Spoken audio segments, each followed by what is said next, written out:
Hey, everyone, Mark and Joey back here on a Monday morning, a beautiful Monday here. Going to get some golf in today. But we're coming off one of the great weekends of sport, starting with the Indianapolis 500. We have been race fans, although I must admit, more casually maybe than we are now that we're getting the show, but we've always watched IndyCar. A lot of NASCAR and less F1, although my son-in-law is a huge F1 fan. We have lots of debates about that, which we will have as part of our shows too. Now that the NBA watch and the the NHL, qualifying, because whoever gets the freaking pole wins the race. So we're going to talk more about each one of the series, what we like, what we don't like. But since Indy happened, and what they talk about a lot of times is the greatest racing spectacle there is, the Indianapolis 500. The build up to it's unbelievable. The day was unbelievable. I've got some video live off TV, which I'll include at the end of our commentary here, but we did want to talk about the race. And I'm going to say up front, probably not as dramatic from an accident perspective, which is kind of what a lot of races are determined on, and a lot of fans talk about these things. It was less of that, I would say, more so on the fact that the pole winner won for the first time since 2009. It's hard to believe that there's really not a huge advantage getting the pole, but in this case he had the best car as well as some great strategy. Also in the fact that the ending was so exciting, and that's the way we think it should be. Yeah. So, really, Joe, what did you see in the race that you liked? Well, obviously, it was first of all, I like this better than NASCAR. I like the cars; they're just so cool. They're fast. I love the cameras they got now going on. It's really cool. They really that can do inside driver's the car. Perspective is amazing. It's very, very cool. The close calls are awesome. The speed. I'd say there's a lot of dramatics. Enough drama to get me intrigued. I mean, Alexander Rossi alone, if you just followed him all day, was freaking had the pit problem where they couldn't get the gas in. Oh, then he was trying to pass two guys who were down a lap and they weren't like doing it properly. Blocking them. Oh my God. It was pretty exciting. And then at the end, this is the guy they talk about how cool he is. Yeah, they say he's calm. Yeah, he's like that's why they were shocked. That we should talk about the pits. But go ahead. And then obviously everyone thought there might be a gas issue with specific cars, so which would made Rossi probably win easy. And because of a huge yellow, Simon Pageau got the restart, didn't have to worry about gas at that point, and was able to win it. But what a great finish. A bunch of passing at the end. A bunch of guys had a chance. Simon Pageau gave up the lead 4 laps ago, got it back 2 laps ago. Great driving to hold off Rossi. Yeah. Totally blocked him from left to right. It was impressive. And then the big win for his first Indy 500 in his first try, apparently. Right. And even a cooler story, he was about to get kicked off the team. He won the event earlier in Indianapolis because they do an event about not 2 weeks. Not at the track, but no, in Indianapolis. Because they do an event 2 weeks prior, and then gets the pole, then wins Indy 500. So a great month for him there. Cool story. But it shows what sports can do, right? When we watch sports all the time, just something could change a guy's whole life. I mean, that close to not having a ride. Now he's a hero, a national hero in racing. He didn't hit a podium. It's amazing. Didn't hit a podium last year. Someone said, yeah. And he's a known name. Like I know the name. Yeah. Like he didn't hit a podium, and he finally. Another great drive though was Soto. He won 2 years ago. Yes, and he was down a lap and got right there. He couldn't get past the two of them at the end. I think he finished third in the end. But what a drive to get back in the mix at the end of the race. Hinchcliffe had a good drive. Soto had a good drive. Ed Carpenter, unfortunately, couldn't really make a run. His car looked really bad at the end. I don't know why.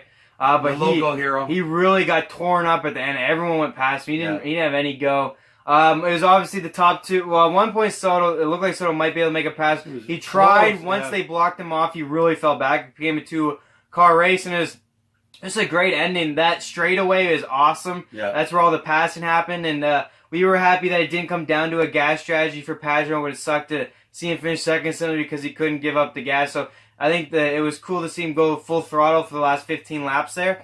The pits were the most exciting thing I've ever seen in my life. Before we get into pits, my last thing on the race was very cool. Glad he won. Great race. Let's keep it to an oval, please. Yeah, oh my God. The oval's way more, especially with Indy cars, because they're a lot smaller. So the passing, the moving, and 4 wide is really, really cool. The crashes, I always hope they're healthy after the crash, but I like the crash just because these tiny little cars really go for some spins. I always wish them the best, but the coolest thing ever was, speaking of James Hinchcliffe, when the crash happened and you hear this guy, top, no, bottom, no, middle, and he goes through the middle, they're like, okay, we're good. Yeah, in all this oh smoke. My God. And the spotters up there just directing. Yeah. It was unreal. Slow down, go left, go middle. At 200 miles an hour. Like, it was insane. It is nuts. So, Shout out to the broadcast, to the race. Yeah. It was just all a great day. I really enjoyed it, and what a great finish. Couldn't ask for anything better. So 2 things out of that you mentioned quickly, but let's talk about it. The whole gas thing has driven me crazy forever. This running out of gases, trying to coast home with less gas. I'll tell you what, man, let them all fill up right near the end and go hard right to the end. It was an unbelievable finale because, you didn't have Pagenaud say, oh, he had the best car. He should have won, but now he's got to conserve fuel. He's going to drop back to third. All these things that have happened in the past. Guys have run out of gas. All this kind of stuff. You know what? Just get as much as you can get, and let's have these kind of finishes where it's full out. Driver is the guy in charge. The driver's the skill guy, and they make this kind of run to the finish. Well, unreal. I understand both sides. I mean, I can understand the point that true IndyCar fans would say, it's a strategy, it's the pit crews. You got to pit properly, you got to strategize properly, and I don't mind it. I really don't. I kind of enjoy it. I like hearing the conversations about how you have to drive. At the end, though, I would maybe like to see something where they guarantee a pit with 20 laps to go as a free for all. But then a lot of guys would say, we do all this racing for what then at that point? Well, you know what? I get so frustrated with strategy. I go to watch the stars. It's like people love baseball and go, we're going to talk about that too. But, all these plays and manager got to do this, manager got to do that. You know what? I want to see the stars. The guys are the drivers. In IndyCar, the drivers are the stars. I want to see them have the best advantage to win a race without restrictions that are really not of their problem. It's you can't make a gas tank though. It's not like you can make a gas tank I just like to see something brought in. I may not have the answer right now, but I want to see something where the end of the race is about the drivers who can win and not win as opposed to gas. And they talked about it the whole time. Yeah. And if there hadn't been a yellow at the end, this would have been the boringest finish because other guys would have to go in, get more gas, come out, and be in last place or whatever. I don't know what the answer is. I want them to have gas tank full going into the final. And we have a race like we did yesterday. It was amazing to watch and amazing to see the end of it. I agree with you, but they need to. I don't know how you do it without having to stop the race, and then I don't think guys would really like that. Well, they do it in NASCAR, so they figured out a way to have close, restarts and all that kind of stuff. They do 100 laps to go. I guess you could do that. So they have a way to make it exciting. With 100 laps to go to guarantee that a guy would have gas. I don't know. I don't have the answer to it. I just wish I've watched too many races where gas becomes the reason some great driver who spent his whole day getting, driving unbelievable has to not win because of gas. They gotta figure out a way. That's it. They had enough issues with a car to begin with that brings them to the pits, tires and wings and stuff. So I agree. They could use without the gas issue because you still have to be a good driver. Your tires still have to be good. Your wings have to be good. Your strategy still has to be good, even if you had all the gas in the world. So I do agree, but I don't want to see the race stop, and I think I don't know how you would add the gas if you can make a bigger tank for them to last maybe the last 60 laps or something. Because I would hate to see it stop with 30 laps to go. But we got lucky. We got the flag. Yeah, but not that close. That's the point. Tiered racing makes it exciting, right? But you also hear them possibly run out of gas too. Yeah, a little bit, but this tiered starting all the time is exciting as well. It is. So I don't have the answer. I'm not running. I must say the restarts that NASCARs are doing, I would not mind at all. They do less laps and they do 200 to 500 in NASCAR. Like that. Yeah, I haven't paid attention. But I do agree when they restart, everyone, because also, and I hate to say that this is how you study sport, it prevents possibly more crashes. Or not prevents, makes more crashes. Yeah, because they're going 3 wide. Because they're restarting and they're going 3 wide to grab position. I would agree because then a guy in 10th can easily be 7th. Then a guy in 7th can easily... So I don't mind the restarts. I just don't want to see anything too close because I felt like the ending was really, really cool. Yeah. But Alexander Rossi, though, had the best car, had the pit problem, was all the way back into like 10th, drove like a madman, got there. But let's talk about the pits. These guys, no way do they make enough money. Oh my God. The pressure and the danger. They should do a complete show of the pits after the race. I watched that alone. What happened in the pits yesterday was insane. The one guy, insane. The one guy clips his own guy because another guy. Banged the tire and knocked his guy down. That one, yeah. The other guy spun. Yeah. It caused a penalty and almost hit his whole pit. He had the wrong pit. And all of a sudden he turned left like a hairpin turn. It was unreal. And then the rookie slid through his. Yeah. Couldn't stop through his. And then the one did clip a tire, hit his own crewman. And those tires, guys, are a big freaking deal. That guy looked like it hurt. It took 3 guys to carry him off because they couldn't finish the pit stop. And then the guy who couldn't put gas. Oh, and Rossi's car. Rossi's car. I don't know what his life's like today, but it better have been a mechanical problem and not his problem. I hope so, because at the end of the day, he finished second, and does he look back at that moment? I have no doubt he does. He's going to run away. That was like a 15-second pit stop. Yeah. People said the whole day he had the best car and should have won, and that's how he was able to make the run to even get the second after that pit stop. But that pit stop, he's definitely looking back at it going, without that, he could have definitely won the race. I look like a mechanical problem because he was like, the guy obviously knew what he's, I sure he knew what he's doing. He was trying many ways, he's pushing on it. For some reason, they could not get it to flow fast. They could not get it to work. It was, but that's where the drama is. Those pits are truly remarkable. Insane. When like 13 cars go at once, it is the most nerve-wracking and the greatest thing I've ever seen. But that's again though why I like the oval, not the streets. I feel like the pits are even more crazy in the ovals than the streets. And then even when they come back out, they're like, you gotta get out in front of that guy. He's trying to get out, and he's like trying to, it's just... And it is one of the things I do love about NASCAR is the oval races. They have more than they do street races. They only have a couple of street races, actually. That's not even the true NASCARs. Yeah, and so, you know, it's just all ovals passing everywhere. Guys can come from the back. We had a tough day yesterday because Hinchcliffe had an accident. He was in 32nd starting position. Like 14. But was able to come up and be in the race. Like, it was amazing. So, fantastic race. Very, very exciting. Lots and lots of action. I recommend anybody go to YouTube. I'm sure every one of those pit things is on YouTube. It was nuts. Absolutely nuts. The crash was pretty big. It took out like 10 guys. Well, up to that point, it had been one of the safest races ever. They had 30 cars still running at that point. It would have been the most to ever make it through across the finish line in Indy 500 history than the big crash. Well, they had to red flag the race, so you know how bad that crash was. However, we go back to what these cars are all about today. Compared to the days that I used to watch car racing, these cars are safe. It's unbelievable. The amount of what they can walk away from is crazy. They're way safer, obviously. Way crazy. But the fact is, these tiny little things, like, NASCAR's completely safe. The worst you get in NASCAR is concussion. Like, and not to put it down, it's still dangerous, but it's just that's your worst case scenario. Yeah. These cars can still catch air, and they can go, they're light, and they're tiny. Oh my God, when they catch and these wings go flying off like that. They can catch air, so IndyCar is still very, very dangerous, although they have improved a ton of safety. They even talked about, apparently they are putting in, and you'll see it next year, a screen now around the heads of drivers. Yeah, they need to. I don't know how they'll feel about that. Formula One has a bar, but no screen, but a bar.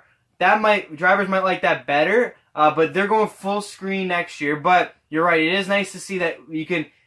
It's hard to say get enjoyment out of crashes, but that's what racing makes his life of. Every commercial is about crashes. Yeah. So it's nice to see that there might be a crash, which obviously gets the fans to go, oh my God, but we always have confidence that they should walk away. But you're right. Great race, great day, lots of fun. And the one accident where Graham Rahal went after the other driver. He was losing it. Oh my God. I'll give him credit. He calmed down for the interview afterwards. Yeah. He even come down after he chewed the guy out. He patted him on the head. And kind of like, because... And a very experienced driver. This wasn't like a rookie made this move, I think when he got up, after he got upset, he realized I'm talking to... it was three-time winner, Castroneves, wasn't it? No. Frenchman.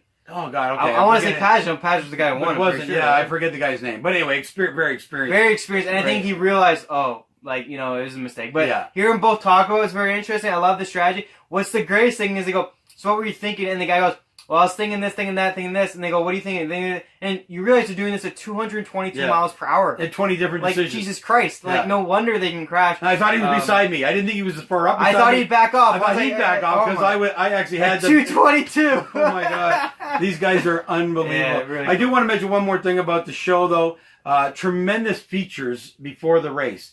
The Mario Andretti one was amazing. They did a feature on the two Canadians, which I watched. And in case you don't know, you want to talk about crashes. Wickens, the one Canadian, he's still not walking. He's in therapy, starting to walk. They're hoping he's going to walk by the time his wedding happens in September. They also think that he might come back and race. He certainly believes. And these guys, I don't know. It's shocking. They talked to Hinchcliffe about his injury, and he said, well, what else do I do? This is what I do. So when I was ready to come back, I'm going to go do this again. And Wickens is saying the exact same thing. I didn't realize these guys were friends from the time they were very young. Hinchcliffe's 2 years older than him, but they drove go-karts together. They've raced each other for years. They've been friends for years. They were at the hospital together for each other. All these things that happened, but very sad story, very inspirational in the sense that he's coming back from, 2 broken legs, 2 broken arms, 2 broken hands, something with his back. Wow. He was in a coma for 5 days. He's still not using his legs, still in a wheelchair. But the funny thing is, even in a wheelchair, they wanted their wheelchair fast against each other. So it's like it's just Tom Cruise movie. Yeah, it's just too funny. Days of Thunder. Days of Thunder. Too funny to see that competitive spirit never leaves them. Never. But to think he was in a coma for 5 days and the progression he's been able to make, sad but inspirational story at the same time. But go on YouTube, watch a lot of the pre-show stuff. I thought Danica Patrick was awesome in the booth.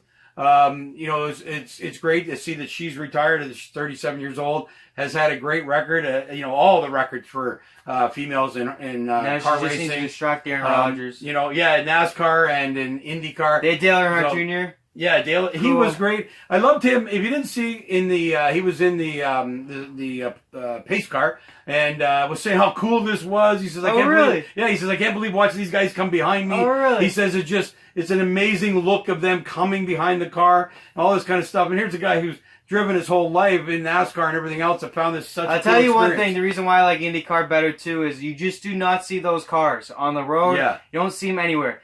NASCAR, unfortunately, do still look like cars. Yeah. Obviously, they're going really fast and those engines aren't the same, but they do look like cars. I can understand Dale Earnhardt Jr. I get the same way to see these cars and to hear them.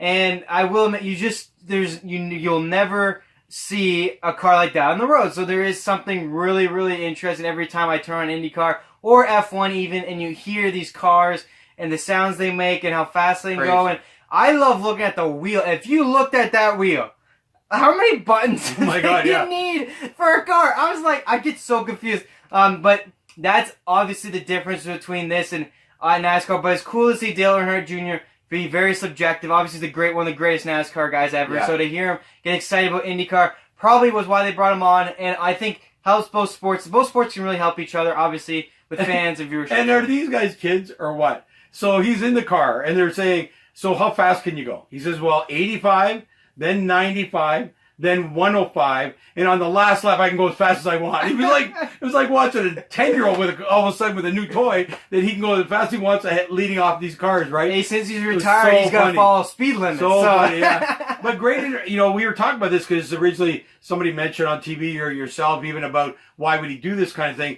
You know what? Great for NASCAR. They found out what a great guy he was. So now some Indy fans might be watching some NASCAR races. So and NASCAR watch Indy because they love Dale Earnhardt. They might have watched it and saw that. So good integration of fans. These guys only have a short season. They run every week, but they don't run like a hockey team or an NBA team where they're 4 games a week. This is once on these weekends. So I don't even know if they run at the same time because NASCAR was after them. Yeah. So I don't even know if having fans go both ways is a help to both sports. So good on him. I think he did a great job. Matt Damon was funny. I didn't see him. What's his name? Batman. Oh, God. Ben Affleck? No, Batman. Clooney? No. The guy. Christian Bale. Yeah, Christian Bale was there. They did the flag and they interviewed him ahead of time. And it was like watching 2 little kids to be there. No way. And I was golfing. I was doing my job. They're on the podium and they got mass crowds. I took some video of it. I'll put it on. Yeah. The mass crowds behind them when they were it was insane to see all these people all over the track. Just fantastic. So for us, we hope, because your golf career has made us miss it every year,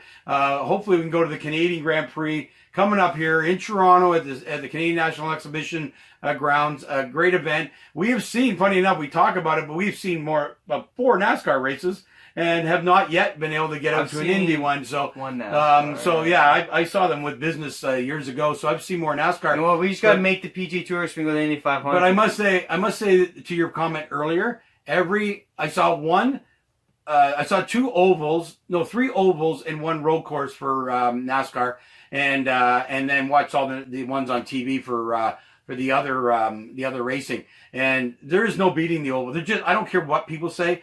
When you watch a road race, the car goes whipping by, and then he's like way over there. That's why he goes by and whips by again. I don't really like the one in Toronto. And you end up watching it on TV anyway. Yeah, so what's the point, right? So anyway, we're going to try and get down to Toronto this year, bring you some film of it. More important than ever because it's part of our show now. And as long as we haven't got a golf tournament that day, we're going to do that. It's only a few weeks away. So looking forward to that this summer. We can make that happen. We'll take a ton of video being down there live. And that's the Indy 500. As you can see, really excited. It was an unbelievable event. Get on YouTube, watch a lot of the features were just so well done. And especially the Mario Andretti one. It's crazy. And Andretti curse, Like, he won in '69 and they have not won since. Michael, who was one of the greatest IndyCar drivers and won, I think, like 5 championships, and they have not been able to win the Indy 500. And his grandson Marco got out with a bad car like right from the beginning. He wasn't even a factor. It was too bad. So hopefully Mario Bial is 79 years old now. 79 years old. He drove the first lap in what they call a 2-seater car. Had someone with him. And how cool. He led away. Then he got off why they got to the real laps behind the pace car. But just so cool. So watch all of those. We're going to end it on that. We'll be back with the major races that happen during the year. And maybe, depending what's happening in the week, cover some of the other races that are not as important as the Indy 500. But yeah, that's our real view on the show. Fantastic day. I hope you got a chance to watch it. If not, go back and watch the replay. You wouldn't be disappointed.